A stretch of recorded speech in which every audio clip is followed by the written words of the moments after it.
주님 안에서 이렇게 뵙게 돼서 반갑습니다. 저는 오늘 우리가 같이 읽은 성경의 본문을 가지고 예수님의 환대라고 하는 제목으로 여러분들과 같이 은혜를 나누고자 합니다. 환대라고 하는 단어가 AI 시대가 되면서 자주 등장합니다. AI 시대가 됐습니다. 여러분 많이 들으시겠지만 편하게 됐고 도움을 받지 않으면 살 수 없는 시대가 또 되어가고 있고, 그리고 간단한 정보도 물어보기만 하면 답을 줍니다. 얼마나 편한 시대가 됐습니까? 또 어떤 사람은 AI와 사랑에 빠지기도 한다고 뉴스에 나와서 참 어떻게 보면 이게 이제 문제가 될 수도 있겠다, 이런 이야기까지 나오고 있습니다.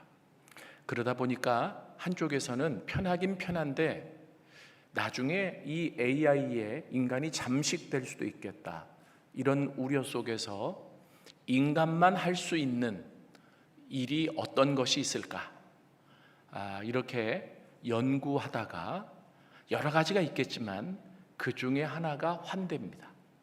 그래서 이 AI 시대에 환대라고 하는 이 단어가 굉장히 각광을 받고 있습니다. 다시 말하면 이 환대는 AI는 못하는 거예요.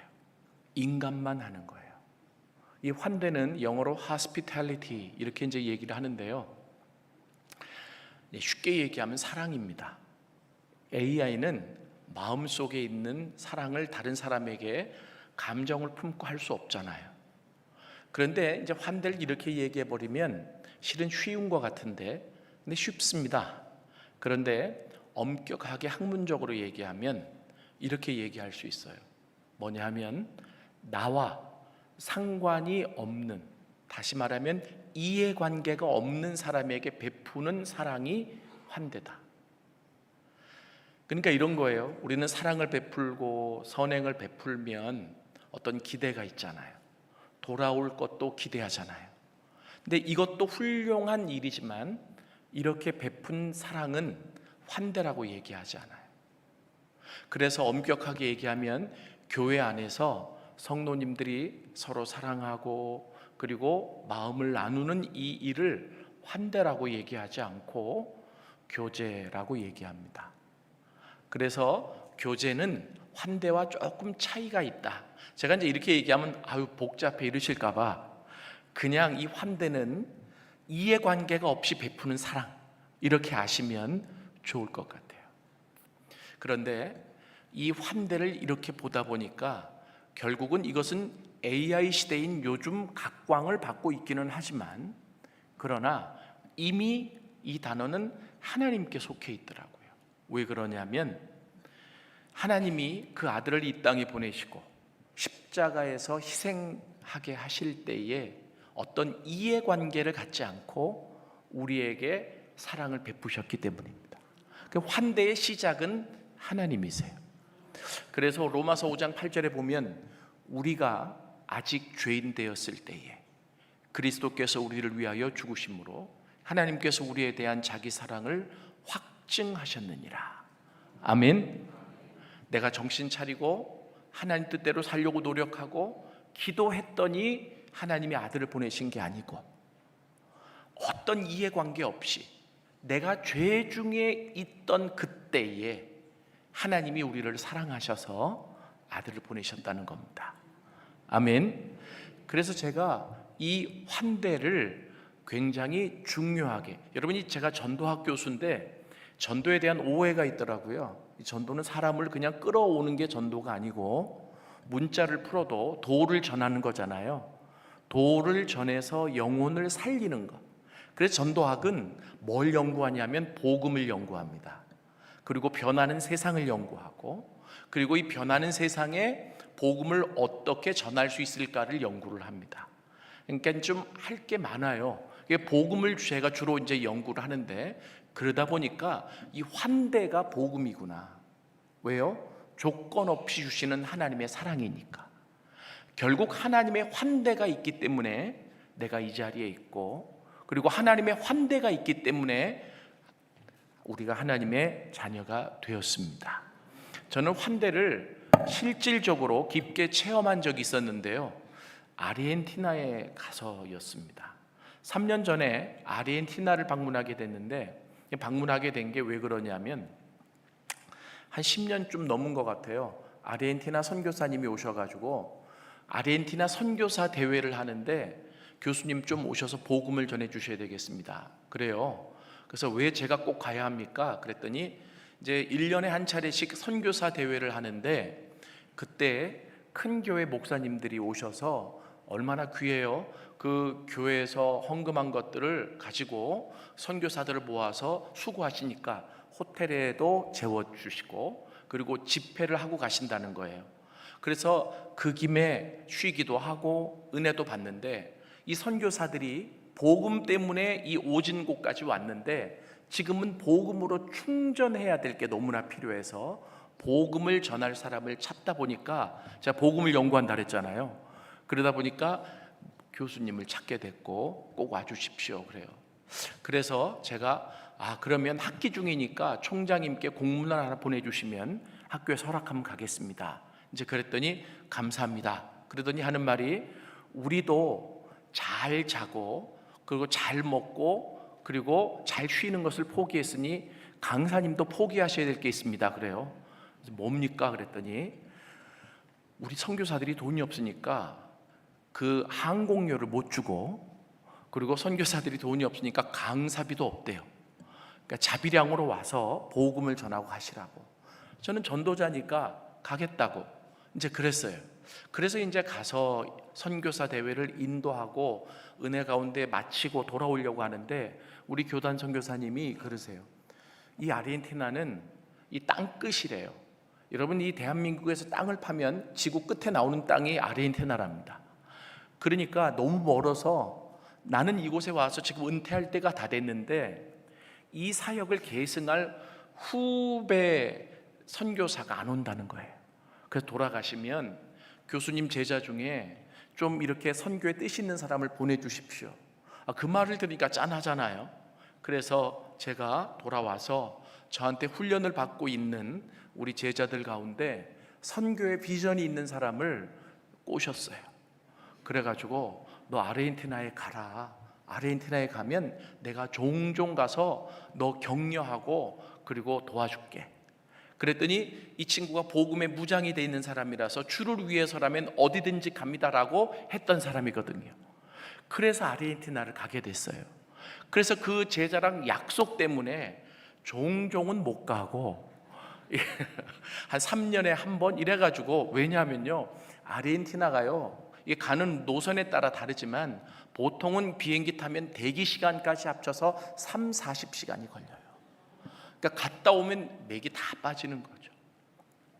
그리고 또 저는 교수니까 자비량으로 가야 되잖아요. 그래서 이제 3-4년에 한 번. 그게 3년 전에 또 이제 갔단 말이에요. 갔는데 이제 모든 사역을 다 마무리를 하고 주일 오후가 됐습니다. 그리고 화요일 날 출국을 해야 되는데 이제 사역을 다 끝났으니까 선교사님들과 같이 운동을 좀 하자고 그래서 테니스를 쳤어요. 이게 테니스를 치다 보니까 승부욕이 또 발동이 돼서 이겨야 되겠다. 그래야 공정한 거다.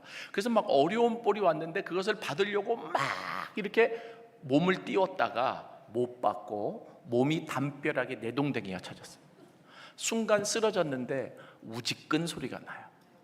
이거는 내가 뭐가 부러져도 단단히 부러졌겠다. 그리고 나서 한 20분을 못 일어났습니다. 그리고 선교사님들이 부축을 해서 일어났는데 그때 제 마음속에 원망이 먼저 들었어요.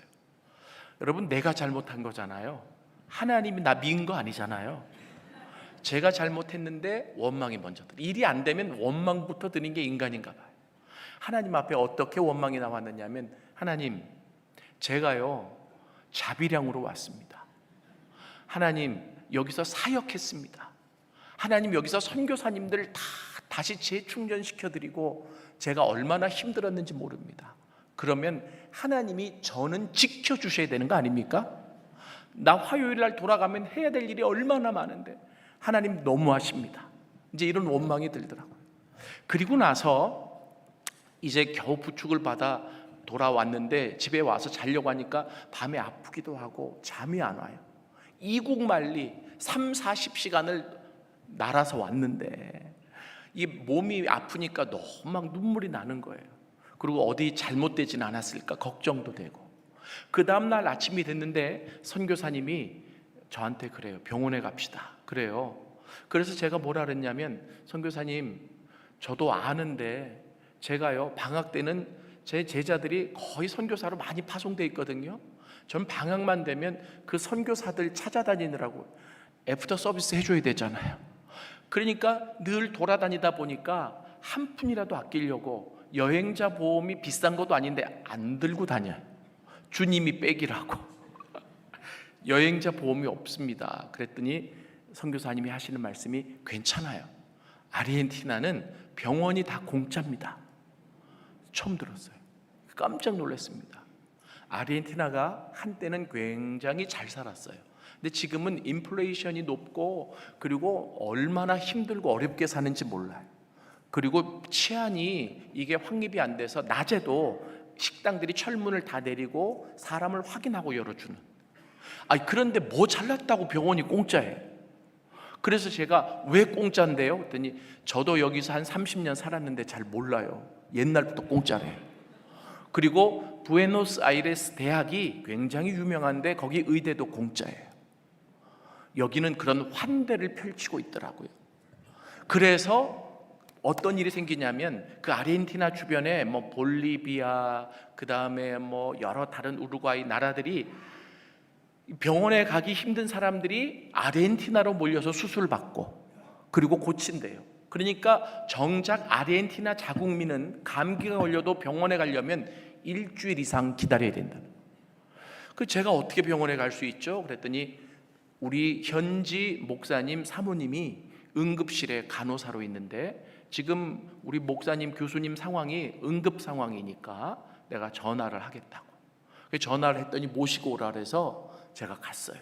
갔더니 병원은 좀 허스름한데 저를 의사가 검사를 하고 엑스레이를 찍고 다 보더니 마지막에 하는 말이 괜찮습니다 그래. 갈비뼈에 금 하나 가지 않았습니다. 단순 타박상입니다. 그리고 내일 비행기 타고 한국에 가셔도 됩니다. 그때 제가 한편으로는 안도의 한숨이, 그리고 한편으로는 하나님 앞에 죄송한 마음이, 그리고 감사한 마음 때문에 눈물이 주르르 흘렀습니다. 그때 제 마음속에 하나님의 음성 같은 것이 들렸어요. 그걸 하나님의 음성이라고 표현해도 좋고 제 내면에 드는 생각이라고 표현해도 좋을 것 같아요. 그런데 그 음성이 어떤 음성이었냐면, 여러분 아마 아시는지 모르겠지만 시편 147편을 가지고 만든 찬양의 내용이었습니다. 비준비하시니. 여러분 이 찬양 아세요? 우리 주는 위대하고 능력이 많으시도다. 이 찬양 아시죠? 예. 그 중간에 보면 상한 자를 고치시고 상처를 싸매시도다. 저 이 찬양 너무 좋아하거든요. 근데 이 대목 그냥 불렀어요. 근데 이 대목이 딱 떠올라. 이게 시편 147편에 나와요. 그러면서 주님이 저한테 어떻게 말씀하시는 것 같느냐면, 도균아, 나는 오늘도 너처럼 힘없고 돈 없고 아픈 사람들, 그 환자들을 상처를 싸매고 치유하기 위해 오늘도 아르헨티나 곳곳으로 나간다. 눈물이 그렇게 나는 거예요. 제가 넘어졌을 때 가장 먼저 들었던 게 원망이라 그랬잖아요. 하나님 왜 나 안 지켜주세요? 근데 하나님은 저를 지키시고 계셨어요. 그리고 그 하나님은 아무런 조건 없이, 내가 고쳐주면 너 나를 위해 이걸 해줘야 돼, 내가 고쳐주면 너 나를 위해 이렇게 헌신해줘야 돼, 이게 아니라 아무 조건 없이. 그러면서 하나님 말씀하시는 거예요.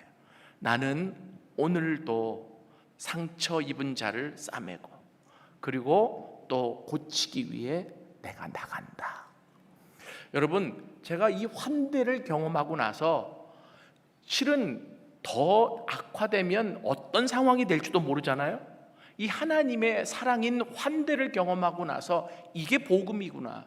그리고 나서 환대를 연구하기 시작했습니다. 그리고 이제 작년에 책도 냈어요. 환대의 복음이라는 책을. 그러다 보니까 실은 예수님의 공생의 사역의 핵심이 환대더라고요. 여러분, 예수님이 이 땅에 왜 오셨습니까? 세상을 구원하러 오셨습니다. 하늘의 보호자를 버리고 오셨습니다. 그러나 요한복음은 뭐라고 얘기하냐면 빛이 이 땅에 왔으나 사람들이 영접하지 아니하더라. 알아주지 않았어요. 영접하지도 않고 알아주지도 않고 어떻게 하지도 않고, 예수님은 온전히 우리를 사랑하는 마음으로 이해 타산 관계없이 그냥 베풀기 위해 오셨다라고 하는 겁니다. 그래서 제가 오늘 이 성경 말씀을 보니까 그러면 예수님이 그렇게 환대하실 수 있었던 기본적인 감정이 어떤 감정이었느냐? 그 감정은 한마디로 말하면 불쌍히 여기사. 오늘 이 성경 본문에 보면 35절에 예수께서 모든 도시와 마을에 두루 다니사 그들의 회당에서 가르치시며 천국 복음을 전파하시며 모든 병과 모든 약한 것을 고치시니라. 무리를 보시고 불쌍히 여기시니, 이렇게 나오죠. 예수님이 환대를 베푸실 때 기본적으로 가졌던 정서, 감정이 있습니다. 그것이 바로 뭐냐면 불쌍히 여기다.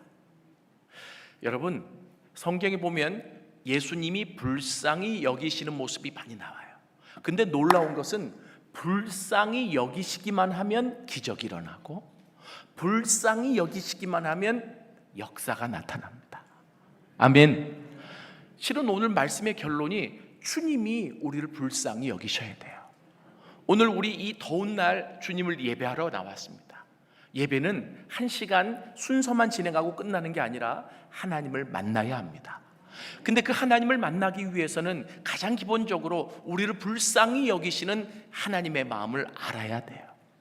여러분, 제가 이 불쌍히 여기다, 이 원어를 보니까 스플랑크 니조마이라고 하는 헬라어가 쓰여졌어요. 또 여러분 교수니까 또 저 어려운 말 한다 이러지 마시고요. 이건 그냥 기본으로 하나만 좀 알아두세요. 설명을 좀 드릴게요. 이 단어는 예수님에게만 쓰여진 헬라어더라고요.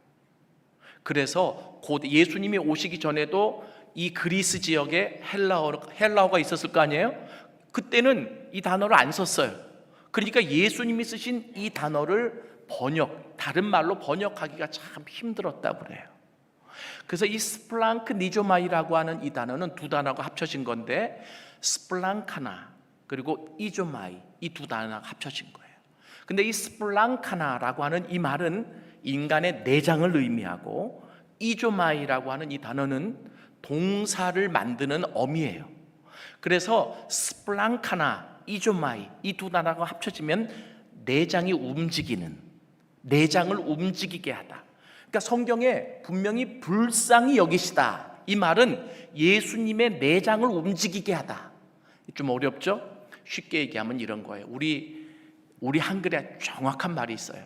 창자가 끊어질 듯한 아픔. 이게 예수님이 불쌍히 여기시다. 왜냐하면 고대 그리스인들은 이 사람을 긍휼히 여기고 불쌍히 여기는 이 감정은 이 속에서 나오지 머리에서 나온다고 생각 안 했어요. 그래서 내장이 끊어질 듯한, 내장이 움직이는 듯한 그 감정을 예수님이. 그럼 왜 이 단어가 예수님에게만 표현됐느냐?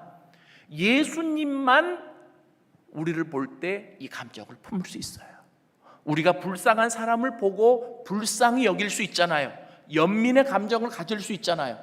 그러나 예수님만큼 이렇게 깊이 있게 갖지 못해요.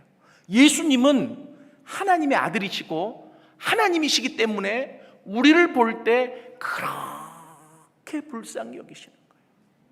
이해되세요? 근데 인간이 인간을 향해서 불쌍히 여기도 그 마음을 그렇게 가질 수 없기 때문에 이 단어가 예수님에게만 쓰였다는 거예요. 아마 그랬을 것 같아요. 제가 그렇게 테니스를 치다가 넘어졌을 때, 나는 너무나 힘들어서 막 울고 있을 때 주님이 저를 그렇게 불쌍히 여기셨던 것 같아요. 저는 주님을 향해서 원망하는 마음이 있었는데 주님은 저를 그렇게 불쌍히 여기셨던 것 같아요. 창자가 끊어질 듯이. 도균아, 내가 너 때문에 어떻게 하랴. 저는 이 단어를 생각할 때 너무 마음이 아팠어요. 그래서 오늘 이 단어가 어떤 단어인지 성경에 거기 나와 있는데 36절을 같이 한 번만 읽어볼게요. 시작. 무리를 보시고 불쌍히 여기시니 이는 그들이 목자 없는 양과 같이 고생하며 기진합니다. 아멘. 왜 불쌍히 여기셨느냐? 목자 없는 양과 같기 때문에. 여러분, 우리는 유목민족이 아니기 때문에 성경에 이런 표현들이 자주 나오는데 이해하기가 좀 어렵습니다. 목자 없는 양, 이 설명하면 이런 거예요. 아마 여러분들 신앙생활 하시면서 여러 번 들으셨겠지만 양이라고 하는 동물은 연약한 동물이에요. 그래서 시력도 약해서 1m 앞을 바라보지 못합니다. 그리고 이 두려움도 많아가지고 목자의 지도에 따르지 않고 갑자기 위협감을 느껴서 갑자기 피하기 위해 막 뛰다가 돌뿌리나 나무뿌리에 걸리잖아요. 넘어지죠. 그러면 자기 힘으로 못 일어나요. 누가 도와줘야 돼. 근데 그 넘어진 것이 일어나지지 않으면 가스가 차서 질식사를 하게 된대요. 여러분, 이 동물이 양이에요. 그럼 목자 없는 양이 얼마나 위태로운지 아셔야 돼요. 예수님이 왜 예수님께 모여든 사람들에게 기적을 베푸시고 은혜를 베푸시고 그리고 그들을 도와주셨느냐? 목자 없는 양처럼. 제가 AI에게 좀 물어봤어요. 목자 없는 양이 얼마나 위험한 존재인지 좀 설명 좀 해봐라. 그랬더니 AI가 똑똑해요. 두 가지로 나눠서 설명하더라고요. 그것은 두 가지로 나눠서 설명할 수 있습니다. 목자 없는 양이 혼자 있을 때 그 양은 수시간 내로 죽습니다. 그런데 그 목자 없는 양이 무리와 같이 있을 때는 수일 내 죽을 확률이 높습니다. 어차피 죽는다는 거예요. 이해되세요? 그러니까 예수님이 무리들을 보시는데, 예수님께 모여든 무리들을 보시는데 목자 없는 양처럼 얼마나 가슴이 아픈지, 그래서 창자가 끊어질 정도의 불쌍한 마음을 가지셨다. 그러면 여러분, 예수님이 불쌍히 여기셔서 기적이 일어나고 예수님이 불쌍히 여기셔서 능력이 일어난 성경의 대표적인 구절을 제가 좀 말씀드리면, 마태복음 14장 14절에 보면 예수님이 많은 무리들을 보시고 불쌍히 여기셔서 병자들을 고치셨다, 이렇게 나와 있고요. 마태복음 15장 32절에 보면 예수님께서 말씀을 들으러 모인 무리를 불쌍히 여겨 오병이어의 기적을 베푸셨어요. 그러니까 예수님의 이 창자가 끊어질 듯한 이 감정이 일어나는 곳에 기적이 일어나고 역사가 일어나는 거죠. 그리고 마가복음 1장 14절에는 문둥병 환자를 만나 불쌍히 여기시고 그를 고쳐주셨다. 한 군데만 더 얘기하면 누가복음 7장 13절에 보면 뭐 때문인지 모르지만 울고 있는 한 과부를 보시고 예수님이 창자가 끊어질 듯한 아픔을 느끼시며 그를 위로하시는 장면이 나옵니다. 여러분, 그래서 이 프레드릭 부크너라고 하는 기독교 사상가가 있는데요, 이 사람이 이 예수님이 불쌍히 여기는 마음을 이렇게 해석했어요. 어떻게 해석했냐면 이런 거예요. 너희 마음에 평화가 없구나. 너희의 삶에 기쁨이 없구나. 그런데 너희가 평화롭지 못하고 기뻐하지 못하면 나도 마음에 평화가 없고 기쁨이 없단다. 나 너희 때문에 마음이 너무나 아프다. 창자가 끊어질 정도로 아프다. 이분이 우리의 예수님이시라는 겁니다. 아멘. 여러분, 그런데 참 재미난 게 한 가지만 더 말씀을 드릴게요. 예수님께 문제를 가지고 찾아왔던 사람이 예수님의 도우심을 입어 고침을 받고 회복된 경우가 많죠. 그렇죠? 근데 그 예수님께 문제를 가지고 나왔던 사람들이 성령의 감동하심으로 뭐라고 얘기하냐면 나를 불쌍히 여기소서. 그래. 참 기가 막히죠. 그래서 제가 그러면 이 사람들이 불쌍히 여기소서라고 했을 때 이 불쌍히 여기소서라고 하는 이 단어는 어떤 단어일까라고 봤더니 아까 말씀드렸던 드렸다시피 스플랑크니조마이라고 하는 단어는 예수님께만 쓰는 단어라 그랬잖아요. 이 사람들, 우리가 예수님께 불쌍히 여겨달라고 표현한 단어는 엘레손이라고 하는 단어예요. 이건 말 그대로 연민을 갖고 동정을 갖고 사랑을 베풀어 달라라고 하는 의미예요. 여러분, 여러분 잘 아시잖아요. 그래서 성경에 보면 누가복음 18장 38절에 보면 여리고의 소경이 예수님이 지나간다는 소문을 듣고 다윗의 자손 예수여 나를 불쌍히 여기소서. 자, 보세요. 예수님이 가는 곳마다 사람들이 문제를 해결하려고 꽉꽉 예수님 주변으로 모여들었네요. 그런데 이 여리고의 소경도 예수 소문을 들으니 예수를 만나야 내 인생이 다시 회복될 수 있잖아요. 그런데 많은 사람들 틈에서 예수를 만날 방법이 없어요. 자기 서사를 얘기하려면 얼마나 길겠습니까? 그는 한 가지 결정을 했습니다. 모든 것 다 포기하고 그분이 하나님의 아들이시라, 그분이 정말 예수님이시라면 내 이 한마디만 전하리라. 다윗의 자손 예수여 나를 불쌍히 여기소서. 아멘. 그때 예수님이 그 소리를 들으셨어요. 그리고 그 사람에게 찾아가셔서 그의 문제를 해결해 주셨습니다. 아멘. 여러분, 실은 오늘 우리가 점잖게 차려입고 주님 앞에 나와 앉아있지만 한꺼풀만 벗겨놓고 보면 울고 싶은 마음, 해결하지 못한 문제, 여러 가지 많은 어려움들이 있을 수 있습니다. 주님 앞에 이거 그냥 가지고 나왔다가 그냥 가지고 돌아갈 수 없잖아요. 오늘 우리 기독교의 전통이 있습니다. 주님 앞에 나올 때마다, 지금도 캐톨릭은 그 구절을 가지고 미사를 드려요. 캐톨릭은 노래를 많이 부르잖아요. 그때 이 캐톨릭이 부르는 노래 중에 가장 핵심적인 노래가 뭐냐면 퀴리에 엘레손, 주여 나를 불쌍히 여기소서. 우리 개신교 이 귀한 전통을 우리는 가지고 있습니다. 그리고 계승하고 이어받아야 합니다.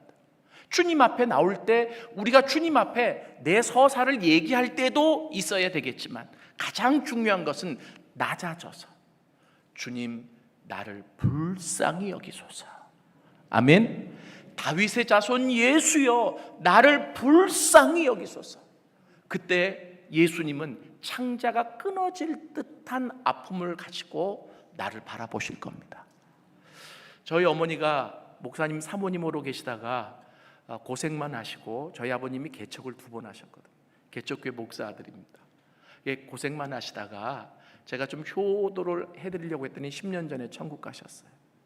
그런데 이 환대라는 단어를 연구해 보다가 보니까 어머니가 생각이 났습니다. 제가 도시 생활 하다가 힘들어서 엄마한테 전화를 하잖아요. 그러면 나는 다른 목적을 가지고 전화했는데 너 오늘 어디 아프지? 금방 아세요. 전화인데 어떻게 알아요? 또 전화를 하면 너 오늘 무슨 문제 있지? 그래서 제가 그랬어요. 엄마는 어떻게 이렇게 잘 알아요? 기도를 많이 해서 아시나? 제가 그랬는데 엄마는 다 안다. 이게 엄마예요. 근데 그 엄마보다 더 잘 아시는 분이 주님이십니다. 그 주님이 창자가 끊어질 듯한 아픔을 가지고 너 왜 그렇게 말 못하고 끙끙거리고 있니? 왜 그렇게 울고 있니? 왜 그렇게 힘들고 있니? 나는 못 고칠 병이 없고 나는 해결하지 못할 문제가 없단다. 네가 잘나서가 아니라 나한테만 나오면, 나를 불쌍히 여겨달라고만 하면 그때부터 기적은 일어난다. 오늘 이 말씀 마음속에 품고 돌아가실 수 있었으면 좋겠습니다. 아니, 돌아가시기 전에 오늘 이 자리에 주님 앞에 고백하십시오. 퀴리에 엘레손, 주여 나를 불쌍히 여기소서. 우리 같이 한번 아까 그 찬양 같이 부르고 기도하시겠습니다. 비 준비하시니 가사를 생각하면서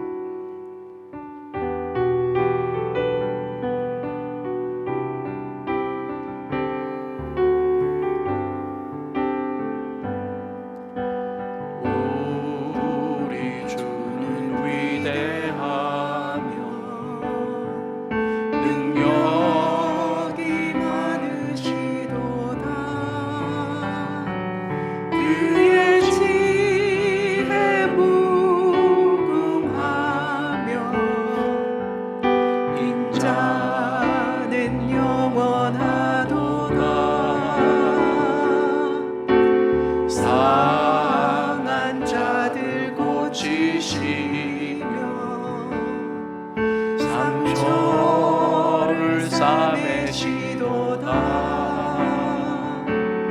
별들의 수를 세시며 이름을 붙이셨도다. 그가 구름으로 하늘을 덮으시며 땅을 위하여 비 준비하시니 예루살렘아 여호와를 찬송할지어다. 내 하나님을 감사함으로 그 앞에 나가며 주님 제 앞에 경배해. 다 눈을 좀 감겠습니다. 손을 가슴에 좀 얹어 보실까요? 아픈 사람은 아픈 부위에 좀 얹어 보십시다. 주님 앞에 나왔으면 주님을 만나고 돌아가야 합니다. 오늘 이 찬양에 예루살렘은 지금 주님을 찬양할 형편이 아니에요. 나라도 빼앗겼고 폐허가 되었고, 그런데 주님을 찬양할지어다. 보니까 그렇더라고요. 상황과 환경 때문에 하나님을 찬양하고 못하는 게 아니라 내 마음이 중요해요. 이 마음에 하나님의 은혜만 있으면, 주님을 만날 수만 있으면, 주님이 찾아오시기만 하면 어떤 상황과 어떤 환경에서도 주님을 찬양할 수 있습니다. 주님을 예배할 수 있습니다. 오늘 이 시간 우리가 같이 한번 기도했으면 좋겠습니다. 아픈 사람들은 아픈 부위에 손을 얹은 채로 주여 나를 불쌍히 여기소서. 마음이 힘든 사람은 가슴에 손을 얹은 채로 주여 나를 불쌍히 여기소서. 퀴리에 엘레소. 오늘 잠시 한 1, 2분만 통성으로 하나님 앞에 기도하며 나가겠습니다. 기도하십시다. 살아계신 아버지 하나님, 오늘 이 시간에 우리를 불쌍히 여겨 주옵소서. 하나님 불쌍히 여겨 주옵소서. 하나님이 나를 불쌍히 여기시는 마음 속에서 기적이 일어나고 회복이 일어나고 치유가 일어나는 놀라운 역사가 하나님 우리 가운데 있게 하여 주옵소서. 명목상으로 신자 생활을 그만하게 하시고 왔다가 돌아가는 신앙생활 그만하게 하시고 주님을 만나고 변화되어지는 놀라운 역사가 하나님 우리 가운데 있어질 수 있도록 하나님 축복하여 주시옵소서. 주님 도와주시옵소서.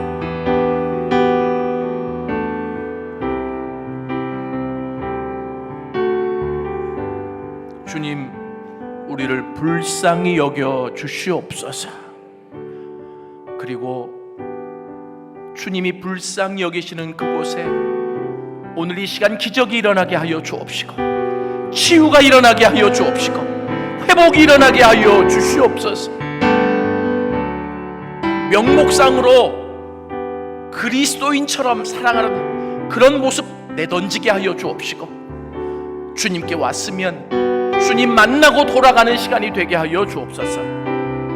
남몰래 많이 울고 힘들었던 영혼들 찾아가셔서 내가 너를 안다 말씀하여 주옵시고, 위로하여 주옵시고, 회복시켜 주시옵소서. 존귀하신 예수님의 이름으로 기도드렸습니다.